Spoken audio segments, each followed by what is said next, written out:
Hello everyone and welcome back to Gaming Droid and welcome back to a modern Skyblock 3. In the last stream we had a few issues going on where the game crashed when we went into the nether. I think what I've tracked it to is I've tracked it to the Silent Gem flight while you're inside the nether portal effect.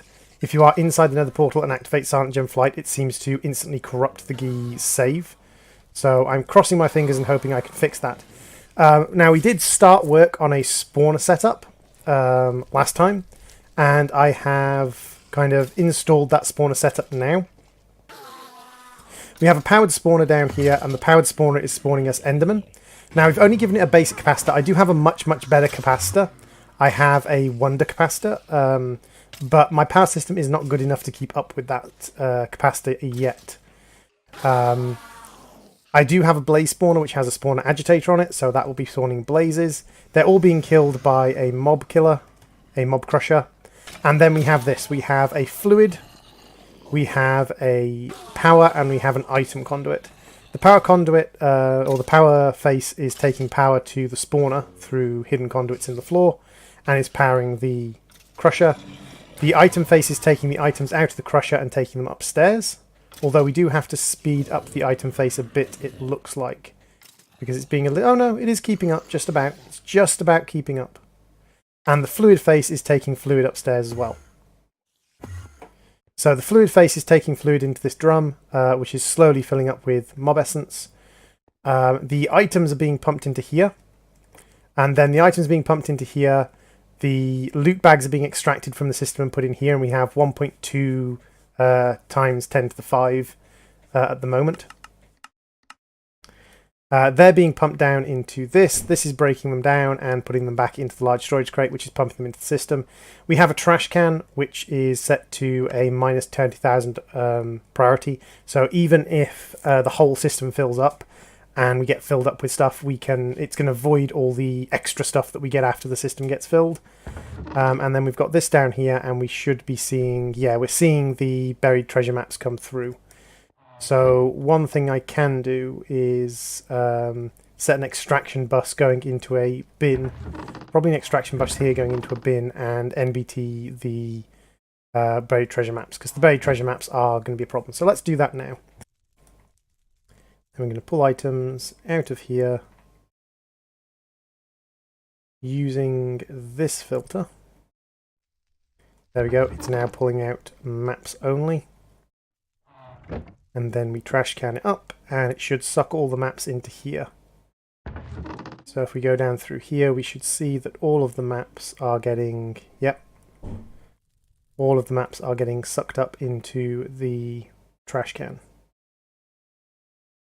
There we go, because that's one of the major things that does just backfill your storage, because the maps don't go into the anti-barrel, and every single one of them is a separate individual item with a new number associated with it. So, now that we've got that system set up, we shouldn't backfill with maps, or with the treasure maps anyway.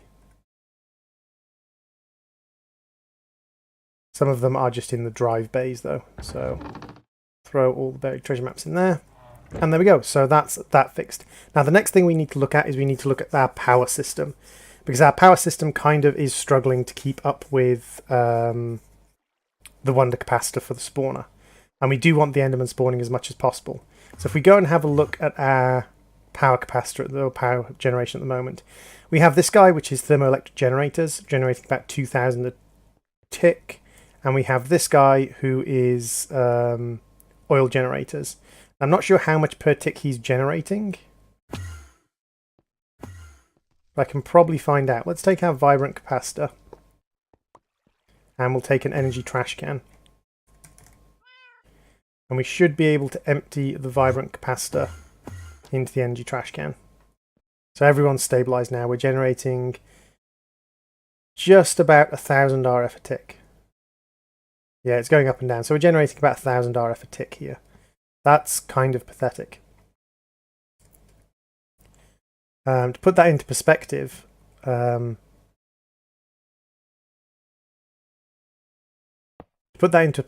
if we have a look at generators, we don't look at the death generator. This guy generates 150 RF a tick with the skulls, or 120 RF a tick, and that's with 0 speed upgrades. So we'll have a look what generators we have. The death generator might not actually be a bad idea because we do have a lot of bone. We also have the hydrogen generator, the gas-powered generator from Mechanism. Where is it? Gas burning generator, this guy. And I'm pretty sure he generates significantly more than that. So what we're going to do is we're going to have a look at a couple of different generators.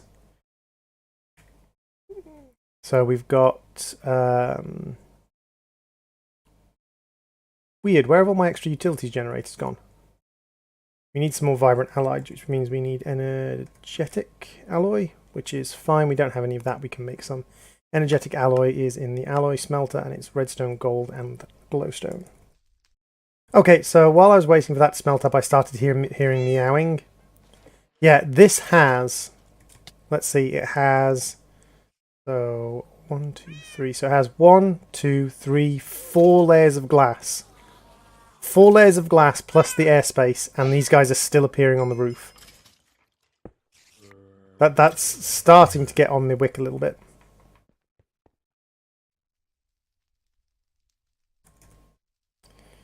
I do have probably enough quite clear glass to put another layer on. So while we're waiting for the energized alloy to smelt up, and then the vibrant alloy, I'm just going to put another roof on this thing. I'm hoping if I put enough layers of glass on, eventually the wither cats just won't be able to spawn anymore. Okie dokie, so that's our vibrant alloy done, which means we can just throw together a couple of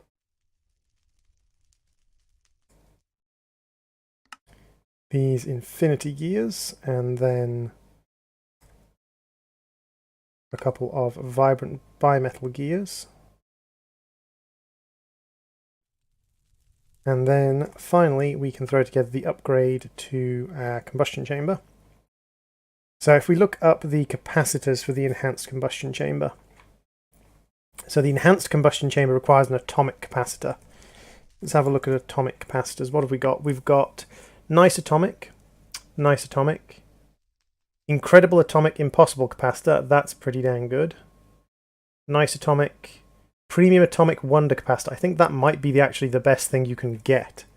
Oh no, incredible is above premium.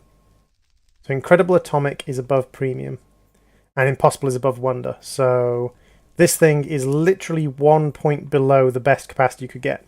We could have an unstable atomic impossible capacitor, and that would be the best capacitor we could possibly get.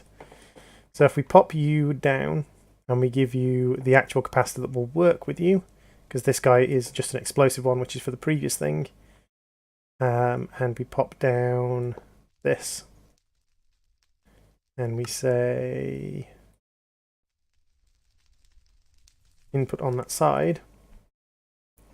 So now we have to give this guy 2 fuels. He's currently got gasoline and coolant in him.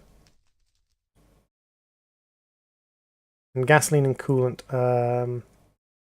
let's get some buckets. Now we do have gasoline in here. So let's see what happens when we give him a bucket of water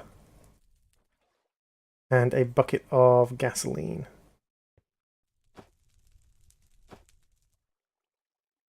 So he's generating 423 EU a tick. That's not terrible, it's not brilliant. 423 is an okay generation rate, but the problem is feeding him with fuel long term.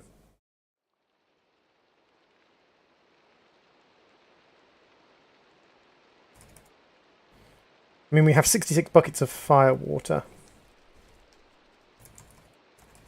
I really want to know where the rest of my extra utilities 2 generators have gone. They really just have vanished, haven't they? Which is frustrating. So, extra utilities 2. Let's have a look at the death generator.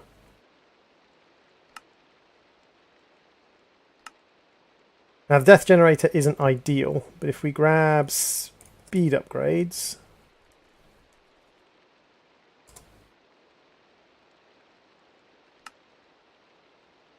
We've got 15 speed upgrades, which you can throw in there. And then if we grab bones, of which we have an insane number, and put them in here, that is generating... I don't even have any idea how much that's generating. That's generating an insane amount of RF per tick. Just take these out. Let's put you down here. And... input. So this guy's empty of RF, so let's throw bones in here and see how much he's generating. 638 RF per tick off bones. With bone blocks, we're looking at him generating about 1,900. Now, admittedly, he's burning through bone blocks really, really fast, with each bone block generating 48,000 RF total. Okay, so I've had a look at this system. We've got the electrolytic separator producing hydrogen. And that hydrogen is being used in the gas burning generator, but the amount of input and output is basically zero, and that's with 3 energy efficiency or 4 energy efficiency upgrades in the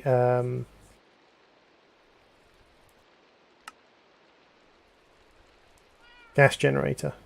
What happens if I have no energy efficiency upgrades in here? Still not using any power. Okay, so hydrogen is less of an energy generator, more of an energy carrier in this mod. Okay.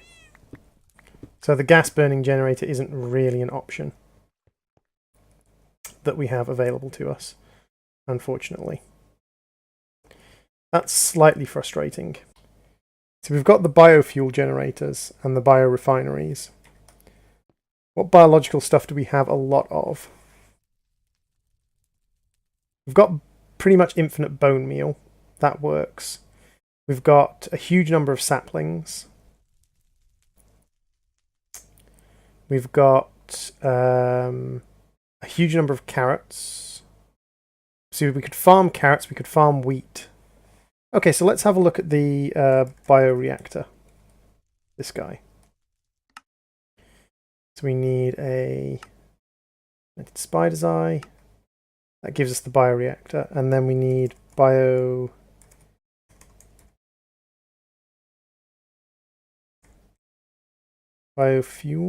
Yeah, biofuel generators. These guys. So I'm at the point now where I'm just creating like stacks and half stacks of things, just because it's easier. So biofuel generators. Let's create 10 of them. And use-wise, these guys can generate 160 RF a tick, total of 600,000 RF from a bucket of biofuel. So then we want to have a look what we can do with the biofuel. So this guy needs power. We'll stick him on there. So what can we make easily? We can definitely easily make carrots. We can definitely easily make potatoes. We can definitely easily make wheat. We can definitely easily make seeds. Okay, so let's think up a system for this. So if we get the cloches, so say we had a set of cloches, like what?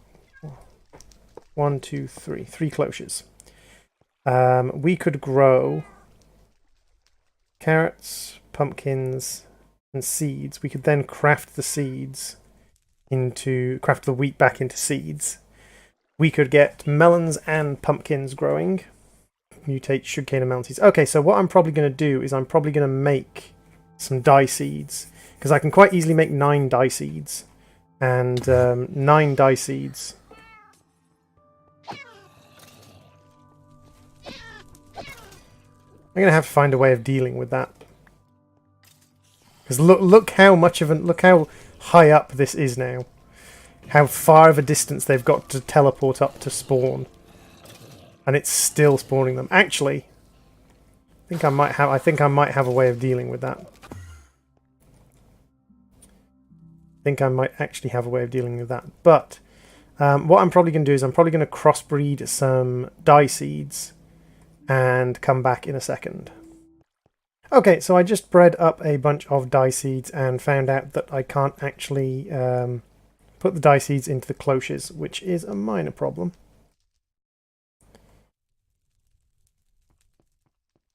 I mean, the dyes do work in here. So literally one production produces 1,440 millibuckets per tick, which is reasonably effective. But unfortunately not something we can do. So let's see if we can do anything. And those would grow us those 5 crops. But we can't use the melon and pumpkin directly. And the wheat as well. So what we'd do is we'd put down... What? You are wheat, so we put you there. Your melon and your pumpkin. So what actually for the wheat we'd have to do this slightly differently. We have to put you here, and we'd have to pipe you in with a filter. We'd have to go... That goes off. This is always active. This is like this. And we have to make the recipe sticky. So the sticky recipe would lock that to always be like that. Yep, that's fine. You would be making pumpkin seeds. You would be making... Ah, we have to chop this up.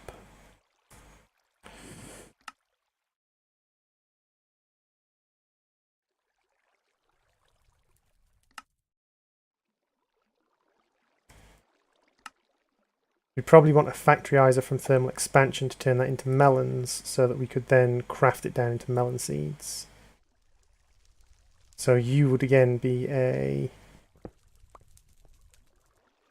1 stage removed. Nope, that's a power conduit. And it doesn't look like the factoryizer requires any power to work, which is ideal. So then we'd need to turn that off and turn that off, and we'd want you to be extract always active, extract always active, and you would be extract always active insert as well. So you'd be throwing wheat in there.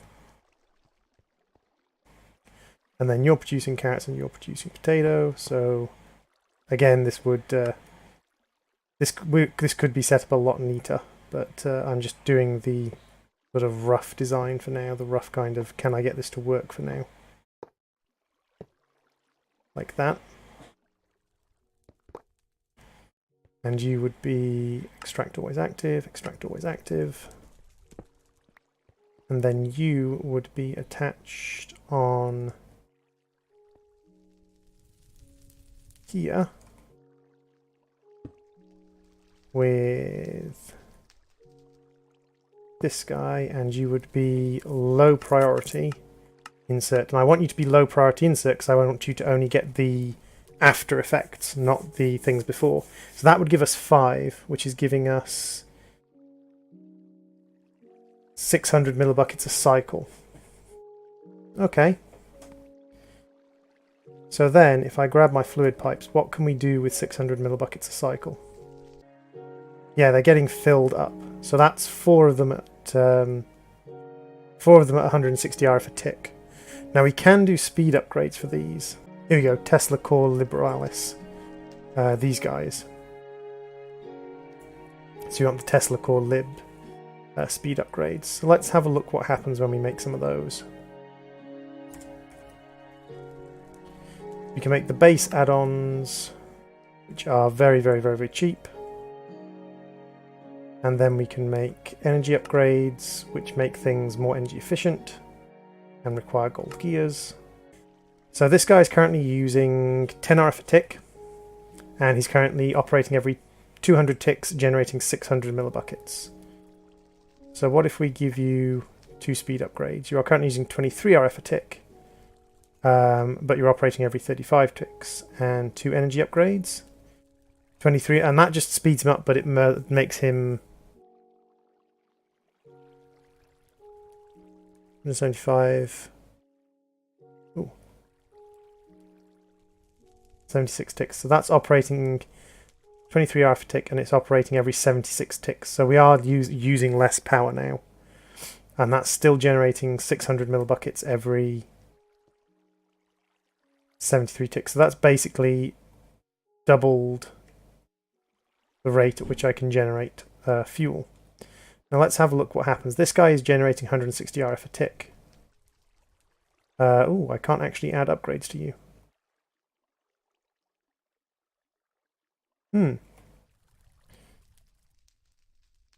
No, I can't add any upgrades to this guy at all. Okay. So I could add in cactus quite easily.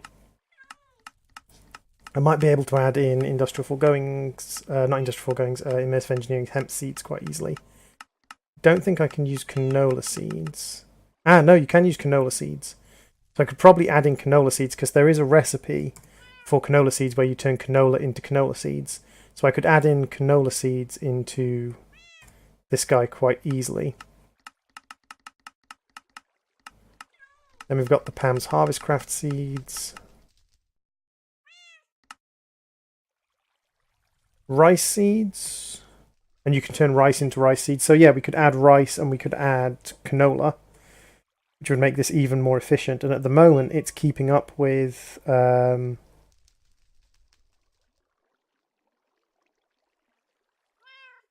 yeah, at the moment, it's keeping up with this many generators. It's just whether or not the canola or whether or not the cloches would keep up with this many generators. It kind of looks like the cloches are keeping up. The ones we've got the least of are the carrots and the potatoes. But they are ticking back up again to 12. We might be going a little bit slower than we need. But yeah, if we could use canolas, one for cloche, one for rice. So that would add 2 more. We could add a third. There's another easy one. What about coffee beans? Is the recipe for coffee beans just... or coffee bean seeds just coffee beans? No, you can't just craft coffee bean seeds into coffee bean seeds. Okay, so we could grow mushrooms as another source. And that would mean we could use even more biofuel generators. Okay, so I think I've got in my mind what's going on, what we're going to do. We're going to have garden cloches growing wheat, pumpkin, melon, potato, carrot, mushrooms, canola, and rice.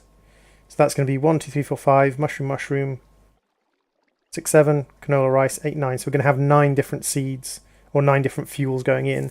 We're going to drop all 9 fuels into here. It's going to generate us 1,400 buckets, 1,400 millibuckets a cycle, and it's going to generate that really fast. And then that's going to be able to feed a lot of biofuel generators. Hello everyone and welcome back. So, what have I done in the meantime? I stripped down my canola system and I've set this up. So these are the ones that are generating seeds. They generate a lot more than the ones that generate crops. So we've got one of each. We've got a pumpkin, which goes into a factorizer set to split mode, which outputs into an analog crafter, which is making them into seeds. We have a wheat, which is outputting seeds and also outputting wheat into an analog crafter making seeds. We've got canola, which is outputting seeds and also outputting canola into an analog crafter making seeds. We've got pumpkin, which is outputting seeds and also outputting... oh, sorry, rice, which is outputting seeds and also outputting rice into an analog crafter, which is making rice. And all of this is on a single cover. These aren't like complicated setups for colors because otherwise the rice seeds would get backed up in here. What I've actually done is I've just made these recipes sticky so that it's kind of locked on the one recipe. Then we've got pumpkin that's outputting pumpkin into here and making those into seeds. Then we've got 2 carrot, 2 potato, 2 brown mushroom, and 2 red mushroom. All of these are filtering up into our bioreactor, which is set to item priority -1. That makes sure that the factorizers get items first, and is also locked to make sure these recipes are the ones always used. This thing is generating 1,440 buckets of biofuel every cycle, which is 73 ticks, or 76 ticks. And then that biofuel is being round robin pumped into 13, 14, 15, 16, 17, 18, 19, 20, 21, 22, 23 biofuel generators, which is 23 times 160, which is 3,600 RF per tick between all of them. And I am pretty sure, yeah, I'm pretty sure the amount of biofuel they've got is going up. So that's 2,000. Then it goes up to...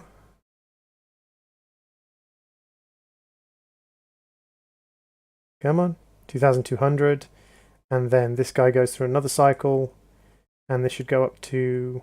so it's not managing to fill all of them. It's putting it in sections. But this should go up beyond 2,200, 2,300. Yeah, so the biofuel is ticking up. So this guy is capable of dealing with 23 generators in this setup with the speed upgrades and the energy upgrades and 9 different foods. This guy can deal with 23 generators quite comfortably. All of the fluid comes out and runs along the same line as the power lines. Power lines take power from the biogenerators, feed it into the garden cloches and into the bioreactor, and then it's fed into our energy cell, which is what is outputting it into the world. And all of that is in a 1, 2, 3, 4, 5, 6 tall by 1, 2, 3, 4, 5 wide. Now I could probably make that smaller. I could actually definitely make that smaller, because I could make these insert and extract. Extract and insert always. Always. Extract and insert always. Extract and insert always. This one's going to be the only slightly awkward one, but I could actually fix that quite easily.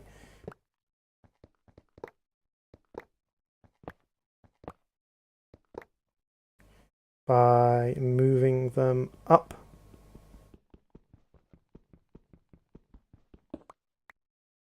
So we put you here, make you sticky recipe, melons, lock everything else to make sure it can only do that, and then put you here and make you insert and extract always active. And then that actually compacts it down even further.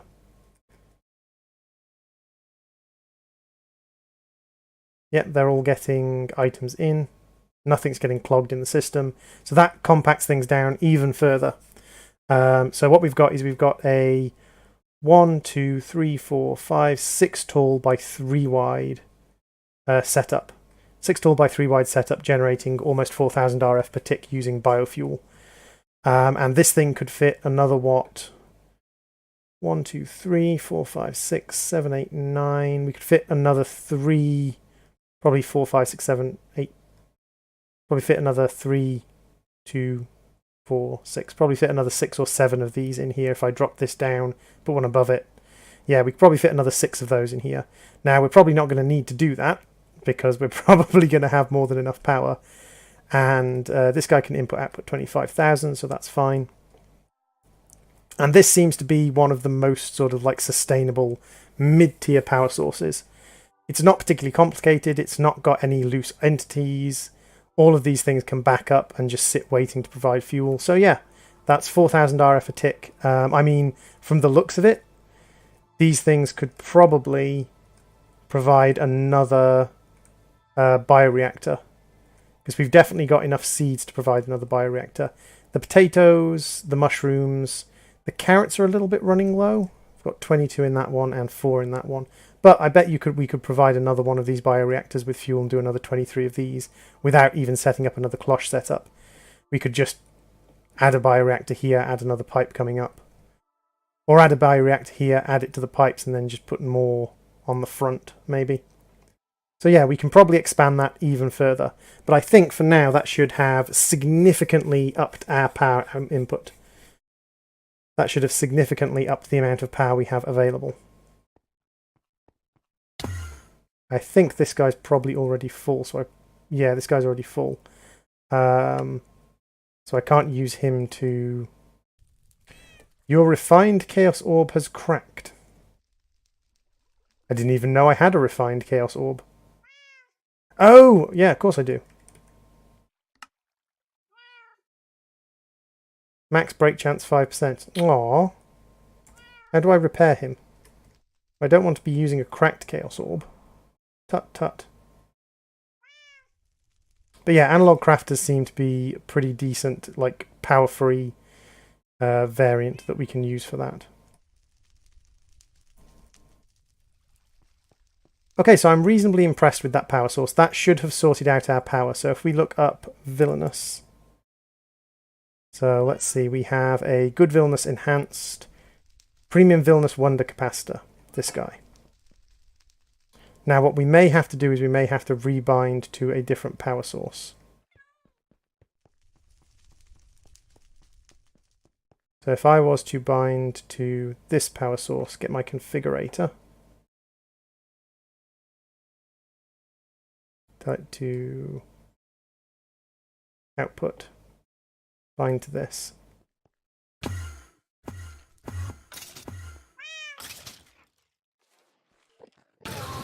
And then bind to that. I think we might need to make sure we're getting power out of the right part of this.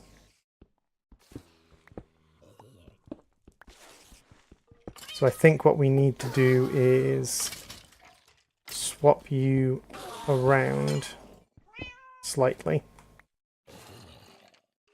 so that we've got our power here.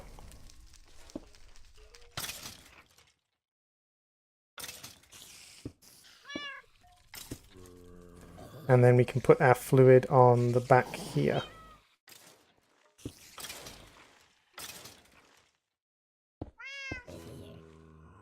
Our item on the back here. Then we need to come up. We need to bind you to you. And we need to take one of our conduits and add it in here. And then we need to bind the item one, because the items are of course getting backed up because it's not bound to anything. So bind the item one to this chest.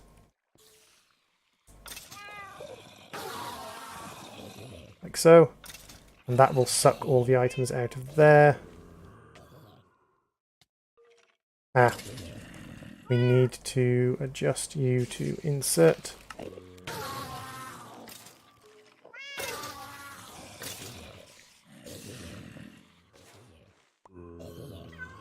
Could probably do with a couple of speed upgrades in that actually.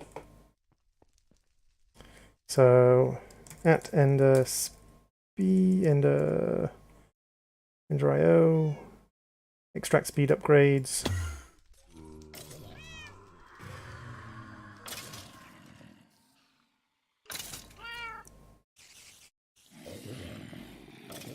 And that should help to empty this a little bit faster. Wow, look at all the stuff.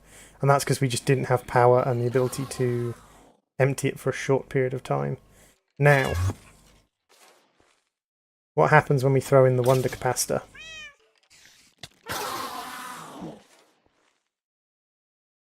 It looks like we're able to keep up with the additional strain of extra Enderman quite comfortably. It's got a maximum of 14,000 UI per tick though. See, 14,000 UI per tick is more than we're producing. So I can't use the wonder capacitor yet because I don't produce 14,000 UI per tick. What about an octadic capacitor? What if we swap you for an octadic capacitor? 14,000 down to, or up to 16,000, okay. So that's not right. We've got a good Villainous enhanced capacitor, and we've got a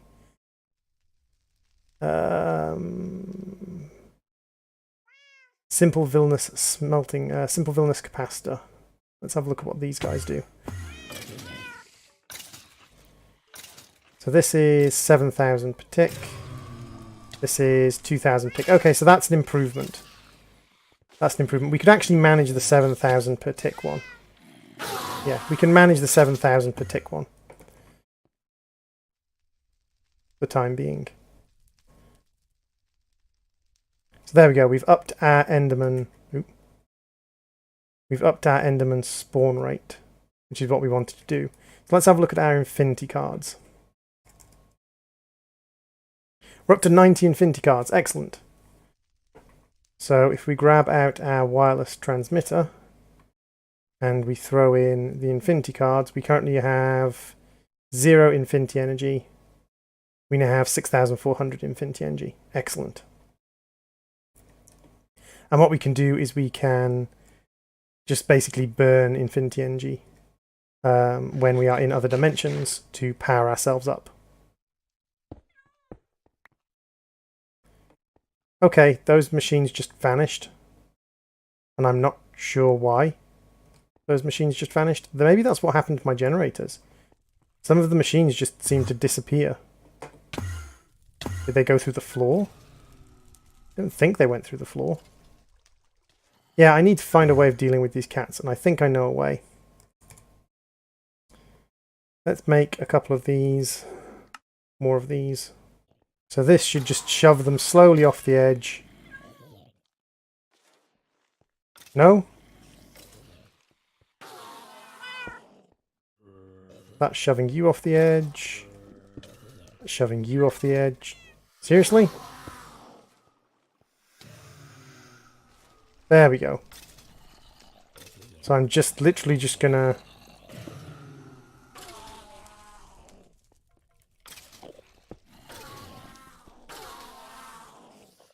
make it so that standing on top of this roof is pretty much impossible. And you are standing on a blinking lever. Get out of it. Right, so standing on that roof is now pretty much impossible. So if they spawn up there, they should just get blown off into the void, which is fine by me. And how are we doing item-wise? We've got 13,000, 10,000, 13,000 rotten flesh, 6,000 blaze rods, 13,000 solidified gunpowder, 19,000 unfamiliar items, which is Minitio. So yeah, we're doing pretty well. Our mob farm is killing things, creating material for us, and an Enderman just died over there because the mob farm occasionally catches them while they teleport. But yeah, so that's pretty good. We've got a new power source which we can expand reasonably easily, generating quite a few thousand RF per tick. We've got a new Enderman spawner, so we should be getting more Infinity cards now. Or we've increased our Enderman spawner. We're already gaining a few extra Infinity cards there, which is great. So yeah, thank you all for watching. I have been the Gaming Droid. In the next episode, we are actually going to get back into questing, and we're going to be heading to the open Aether. So we're going to be heading into the Aether to have a little bit of an explore, because now we have flight and so many other things. I think I'll leave mechanism for a little while. Large multi-blocks will give us a much better source of power, because we'll be able to access extreme reactors. But until then, I think a little exploring the Aether, and then getting back into advanced mechanism when we get back. So that we can do HDPE and digital miner, maybe drop a digital miner in the Aether later on. Thank you all for watching. I have been the Gaming Droid. This has been Modern Skyblock 3, and I will see you all in the next episode. Bye bye, everybody.